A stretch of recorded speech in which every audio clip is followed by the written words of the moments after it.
Okay, here's getting out of the driveway after the storm in Amherst, New York, suburb of Buffalo, New York, of course, and it's finally down to bare pavement, so really easy to drive around it now, but it was again a devastating storm, so see some of the snow pile up.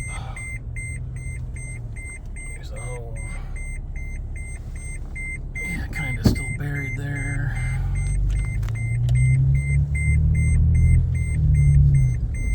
People have had to dig out once the plows plow their driveway, and then there's big piles of snow when they dig out. But it was 2 feet here, but it was very heavy, compacted snow and tough to move.